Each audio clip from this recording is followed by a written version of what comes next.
O programa Cotidiano e Você de hoje está incrível. Eu e o Padre Juarez, nós vamos estar recebendo o maior publicitário do Brasil, uma pessoa incrível, Dr. Roberto do Alibe. Aguarde um minutinho.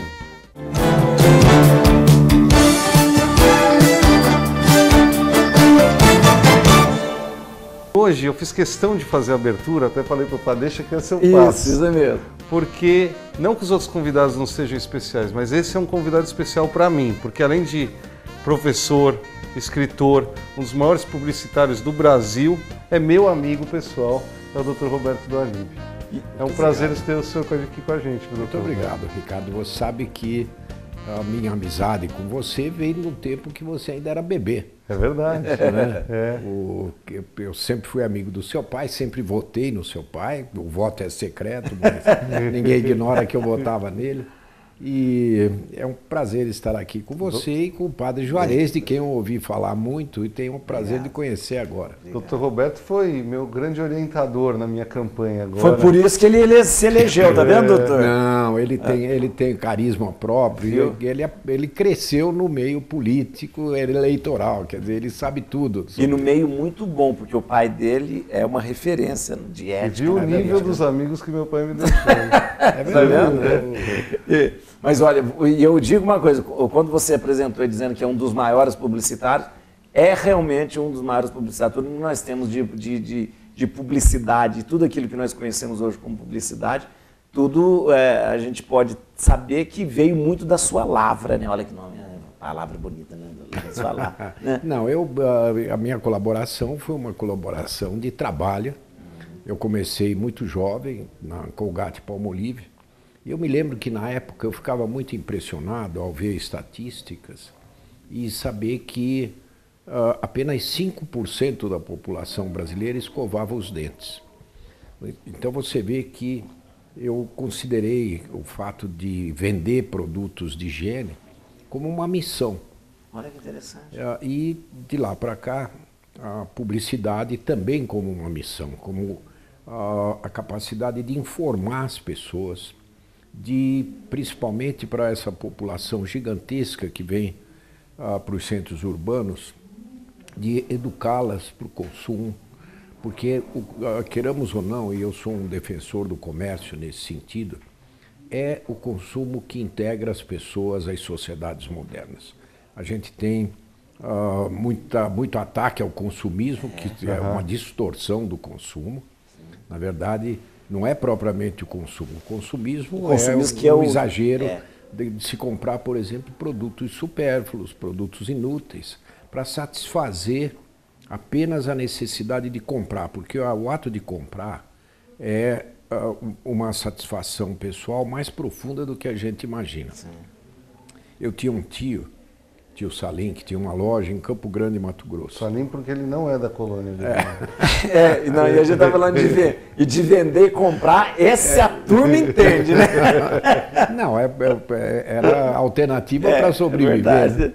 Mas o tio Salim, toda freguesa que entrava na loja dele, ele contava uma piada. E elas riam, né?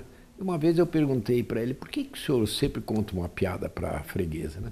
Ele disse, olha meu filho, se elas não estão sorrindo, não estão comprando. Olha, que sabedoria! Porque o ato de comprar é uma satisfação tão grande. É um prazer, né? É um prazer.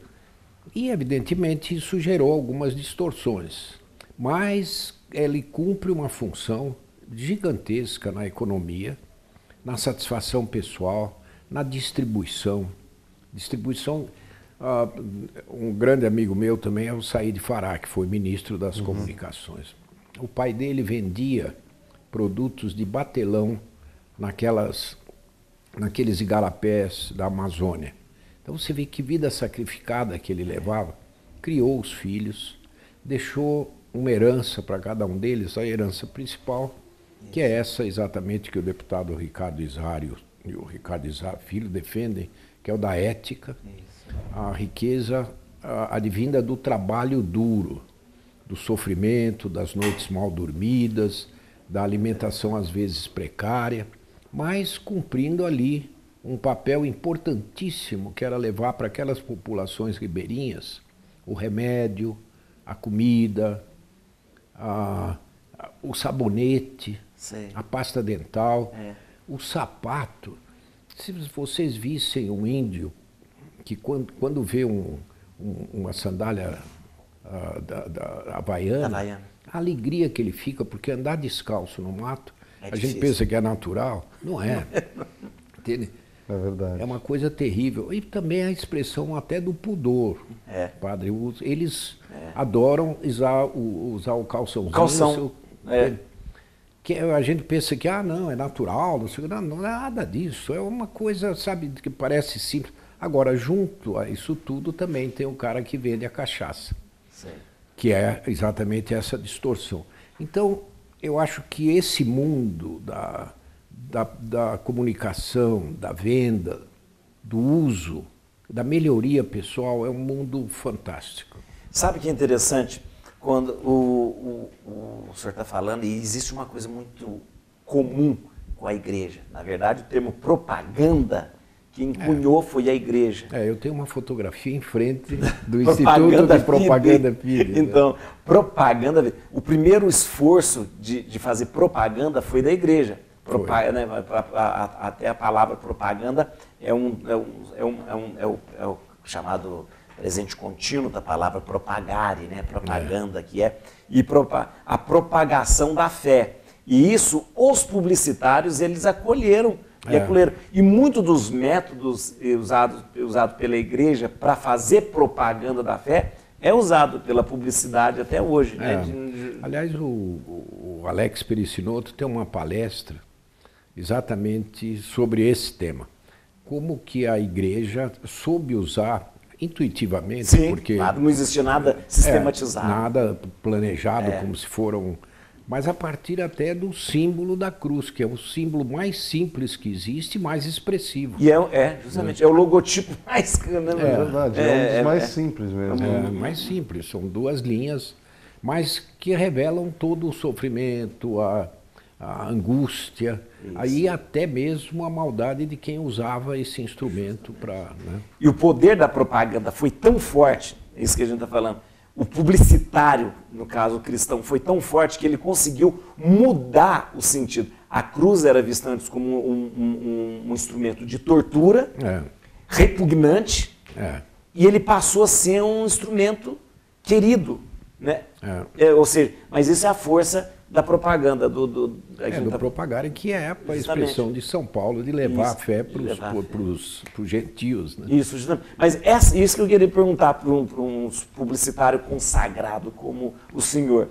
É um fio de navalha nessa questão da ética. Então, porque você pode muito bem usar todos os recursos da propaganda, da publicidade, da persuasão, e transformar o que um produto que não é bom, não é necessário, naquilo que é muito bom. E o senhor lembrou uma coisa muito interessante: comprar dá prazer, porque existe um mecanismo que libera a endorfina, né? Quando a pessoa compra, libera a endorfina, né? A pessoa sente prazer. Então, a gente está mexendo com uma coisa muito sagrada no ser humano. O publicitário, ele mexe com uma coisa que é muito sagrada no ser humano. Agora, por isso que nós publicitários, junto com os veículos e junto com os fornecedores, criamos o CONAR. O CONAR visa exatamente combater a mentira, o exagero e a omissão da verdade na comunicação. Porque esses são os grandes coveiros da nossa profissão. A mentira, o exagero, a propaganda enganosa, elas até recentemente, não fazem nem 40 anos, eram muito utilizadas. Quer dizer, e os remédios eram todos milagrosos, curavam tudo. Né? É isso mesmo. Até a imagem do vendedor de remédios nos Estados Unidos, por exemplo, com o seu carroção. Carroção com tudo pendurado, né? Com tudo pendurado. Uma obra chamada L'Elisir de Amore, que é do Donizete, ele conta justamente esse momento que ele prometia tudo, cura, né? para tudo. Tudo. Agora, esse tipo de atitude realmente prejudicou muito a profissão, tanto que nós tínhamos pesquisas que mostravam que nas universidades 90% dos estudantes não acreditavam nas propostas dos anúncios. Isso era grave, E porque refletia também, apesar de ser uma elite, refletia o que a população pensava. Então, criou-se o CONAR exatamente para evitar o uso mal da comunicação. E olha, é um instituto que funciona muito. Ele regulamenta, né? Ou ele pode proibir? Pune também. Ele pune. Ele é principalmente um instituto que recebe as queixas tanto da população quanto dos concorrentes. Claro que o concorrente tem acesso às marcas, denunciam os seus concorrentes quando eles exageram ou mentem. E o CONAR, a grande vantagem do CONAR é que o julgamento é muito rápido. Tem pessoas excelentes lá e os veículos, quando uma mensagem é condenada, os veículos não publicam aquilo. Sim. E propiciam, eventualmente, até que as pessoas prejudicadas peçam a compensação.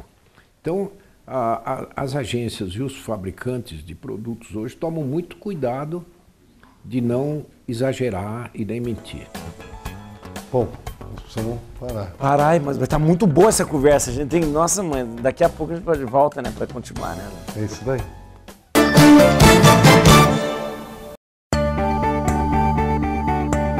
Dizendo não à ilegalidade, à pirataria, à sonegação, ao desmatamento e à corrupção. Você está optando pela ética. Ética é uma palavra curta, mas definitiva. Ética, ou você tem ou não tem. www.institutoricardoizar.com.br. Uma vida melhor depende das suas escolhas. Você pode escolher comer ou se alimentar. Você pode escolher andar pouco ou andar mais e aproveitar o caminho. Você pode escolher colocar muito sal ou sentir o gosto real dos alimentos. Você pode escolher se cuidar depois ou começar agora. Prevenir a hipertensão é uma escolha, só depende de você. Nós estamos de volta com o Cotidiano e Você. Nós estamos aqui com um dos maiores publicitários do país. Eu digo maior publicitário porque esse homem foi responsável por mudar o hábito do brasileiro que não escovava dente, passou a escovar dente. Hoje, quando se fala de escovar dente e a pessoa diz que não escova dente, ele é considerado, né, porco, sem higiene, né? Mas foi preciso um trabalho para incutir isso Isso é um exemplo. Isso, exatamente. Mas eu queria perguntar uma coisa. Essa questão do limite ético da propaganda. Né? Hoje, eu fiz esse exemplo, eu dei esse exemplo do escovar os dentes, porque o senhor, como publicitário, percebeu uma falha, né, e uma lacuna na questão da higiene. E apresentou uma solução por causa de uma deficiência que existia, real. Eu não sei, eu poderia perguntar, hoje o senhor não acha que a propaganda cria primeiro as necessidades para depois fazer o produto? Essa é uma estratégia, eu diria, que as agências não entram muito porque dependem sempre de alguém fabricar um produto, ou oferecer um serviço. Mas havia um publicitário em Chicago, chamado Gossage, que tinha essa filosofia. Ele fazia primeiro a campanha e depois ia oferecer a campanha para algum cara que pudesse produzir aquilo que ele tinha tido a ideia de ter. Isso é a criatividade levada ao extremo. Isso não é antiético? Não, eu acho que não. Todo o processo de inovação das empresas está baseado nisso. Sei. Você precisa o tempo todo inovar. Na indústria eletrônica, por exemplo, o presidente da Sony dizia o seguinte: nas feiras de eletrônica, se você não aparecer com algum produto novo e diferente, você está acabado, porque os visitantes vão considerar que você não tem mais ideias novas. Que novidade. Novidade. A novidade é parte integral do comércio. As pessoas buscam novidade. O novo, o diferente, o original, esses vendem. Sim. Então, é uma necessidade do mercado. De maneira que não é, ao contrário, eu diria que a novidade, a concorrência exige que você sempre seja um pouco melhor do que você era antes. Sim. Isso para tudo, não é só na moda, nos automóveis, na eletrônica, nas viagens. Você vê o desenvolvimento que houve na aviação, por exemplo, é um negócio fantástico. Eu que voava de DC-3 pelo Brasil afora, sei como é hoje a diferença de um voo. A maneira da gente se vestir, a maneira até de pensar. Então, todas essas coisas são, por isso que me fascina a propaganda, porque é a prática da sociologia diária. Agora, eu estou perguntando muito, Não, a propaganda, é porque existe essa propaganda positiva dizendo isso é bom, isso é saudável, mas há uma propaganda negativa, ou seja, você destrói um produto, chamado marketing de guerra também, não é? Aquela coisa, não sei se é esse nome, que você destrói o concorrente, destrói o produto, destrói, ao invés de falar da qualidade do seu produto, você fala do defeito dos outros. Existe isso, não existe? Não, existe menos. Em propaganda comercial é menos. Mas houve um tempo que era mais agressivo propaganda isso? política é muito... Isso é verdade. Porque existe uma diferença entre a propaganda comercial, a propaganda política, a propaganda social. Ah, tá. Que a gente... O Ricardo, por exemplo, tem uma causa importantíssima que é a proteção aos animais, os direitos dos animais. É uma causa maravilhosa, porque o que se faz com os animais é brutal, né? Eles precisam, são seres também que sofrem. E não tem voz. Então, não é? Essa é a propaganda social. E a propaganda social, cada vez mais, envolve as pessoas. As redes, por exemplo, sociais hoje, têm causas sobre tudo que você pode imaginar, e às vezes, evidentemente, é necessário atacar os adversários daquela causa, porque os adversários estão baseados num ponto de vista, eles também têm o direito de expressar o seu ponto de vista, que pode prejudicar a causa. Como é que o marketing ou a propaganda política, o que é? Ele é baseado na desconstrução do outro, assim? Não. Ele é baseado na construção daquele que você quer levar adiante. Começa até mesmo com o conceito de embalagem. O político memorável é aquele que tem uma característica física diferente. Diferente não quer dizer que seja bonito ou coisa, ele seja diferente. Que seja bonito. A beleza, por exemplo, é fundamental em política. Ela emociona sempre. Mas quando você lembra quem foram os grandes políticos que estão na sua memória, quando você fala, por exemplo, em Stalin, você lembra do bigode. Você fala em Jânio Quadro. Jânio Quadro, eu ia falar Jânio Quadro. Você lembra da caspa e lembra da maneira de falar. E olhar de... Cada um tem a sua característica memorável. E é bom que o político, eles têm uma marca. E ele vai exacerbar, vai fazer com que isso seja mais evidente. Que seja mais evidente. E até o nome. O nome é importante, por exemplo. O nome Juarez. Tem um político chamado Juarez Távora. Por causa do Juarez Távora, chama Juarez, Exatamente. Pouca gente talvez hoje saiba quem foi o Juarez Távora, mas é um nome que faz parte da história. Então, né? Não, eu não estou dizendo que o senhor seja o padre Juarez por causa do Juarez. Mas o meu nome Juarez Juarez é por causa... Minha avó gostava, era um dos 18 do Forte.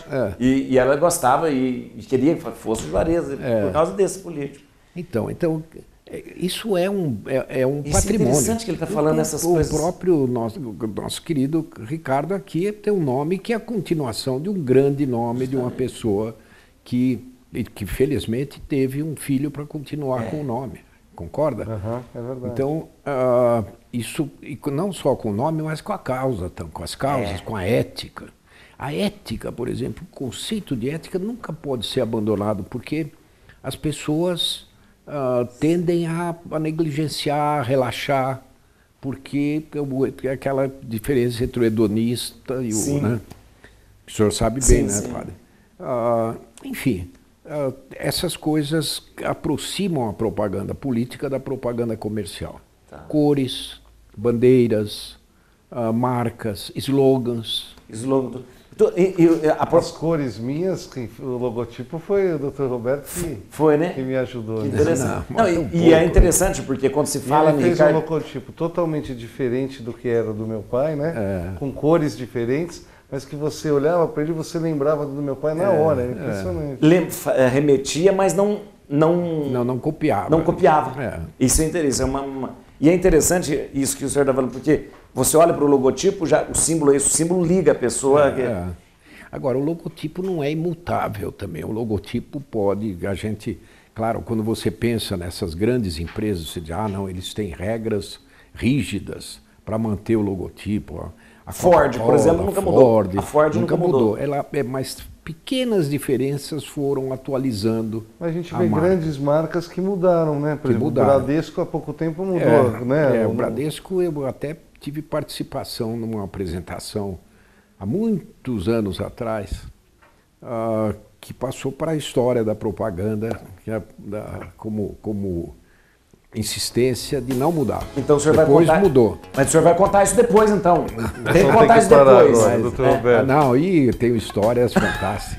A gente vai para o intervalo e vai voltar.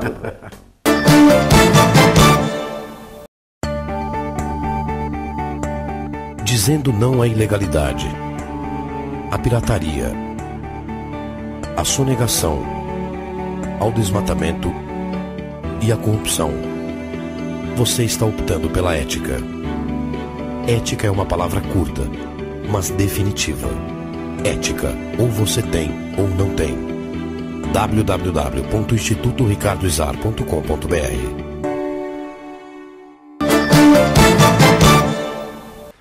Bom, estamos de volta com o Dr. Roberto do Alíbio. A gente está falando sobre publicidade. A gente estava falando da questão da rede social. Qual é a importância hoje da rede social na publicidade, não só na questão política, mas na questão comercial mesmo? Quanto representa isso hoje no mercado? Sob o ponto de vista de verba destinada, hoje a televisão aberta continua sendo a grande mídia, e no Brasil, principalmente a Rede Globo, a Bandeirantes, que está crescendo muito também, a Record, a Rede TV.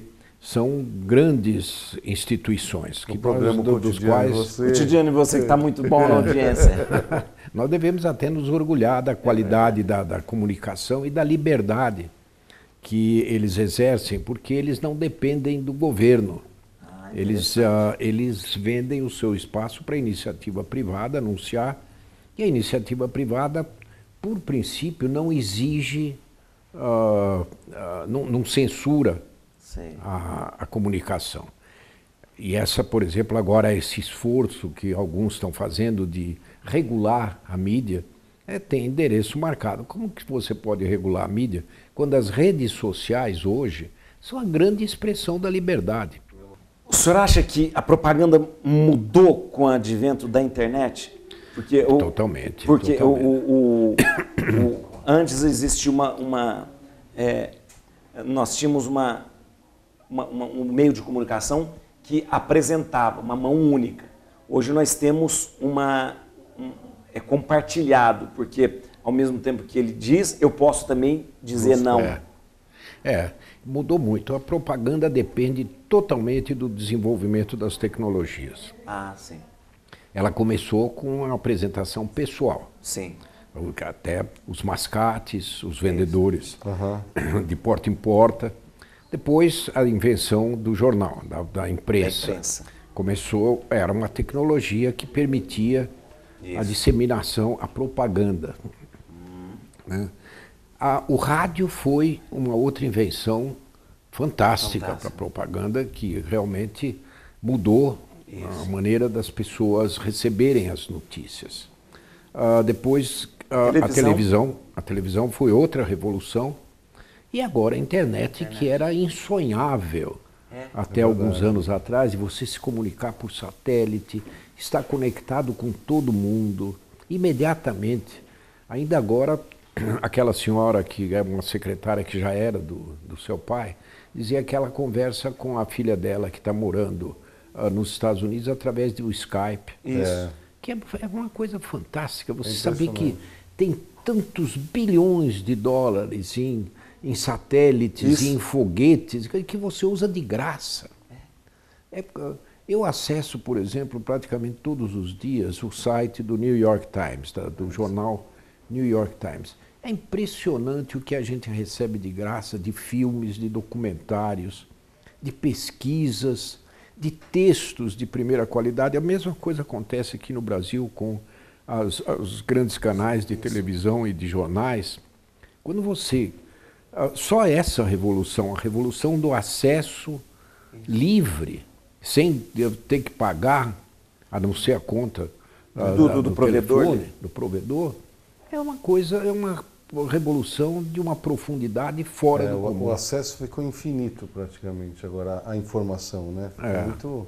Não, e quando você assiste esses documentários sobre a vida dos animais, às vezes um documentário desse leva 7, 8 anos para ser montado todo, mas dentro de de um conceito, de um cérebro, de estudos, de pesquisas científicas, e no entanto estão ali para você.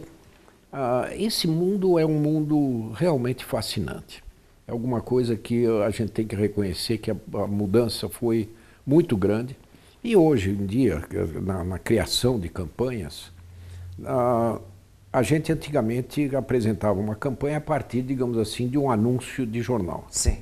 Começava o anúncio que dava a semente, o conceito fundamental daquilo que você quer transmitir. Hoje você começa a apresentação com o que você vai mostrar na internet. E daí mudou totalmente. Você direciona o público. Aí você apresenta o que vai ser acompanhado nos jornais, nas revistas, na televisão. Que coisa interessante. As coisas, nesse sentido, é claro que você ainda pode fazer uma campanha baseada num grande comercial de televisão e daí extrair a campanha da internet. Mas é mais seguro você começar pela internet e pro... Antes de finalizar, eu queria pedir para o senhor, doutor Roberto, porque assim, o Padre Juarez, ele é muito muxiba. Olha aqui! Por isso que eu quis falar no ar. Quem é do Ali, para abrir a mão é muito difícil. E ele falou que queria muito o teu livro. Do Ali das Citações. Então eu vou pedir no ar para o senhor um livro do Padre Juarez. Mas esse livro tem uma coisa muito interessante, porque uma vez, olha que interessante, eu tive essa ideia, falei assim, eu gosto muito de citações, e eu coleciono provérbios, provérbio em latim, eu coleciono muito. E aí eu disse um dia assim, eu falei, podia ter alguém que compilasse todas as citações, provérbios. E eu tinha acabado, olha que coisa interessante, eu tinha acabado de pensar isso, estava dirigindo, e no tempo que tinha outdoor, passei pela Avenida Jabaquara e tinha um outdoor do Alípio das Citações, que era o livro. Eu falei, meu Deus, eu acabei de ter essa ideia, ele me colocou um livro, e o livro já existe, e ainda até hoje não comprei, mas na verdade foi o que eu pedi de Natal pro Ricardo Zar para me dar esse livro e ele não me deu. Eu faço questão de dar. Mochiba é ele. E para você que esteve acompanhando o nosso programa, dizer que semana que vem tem mais Cotidiano em Você.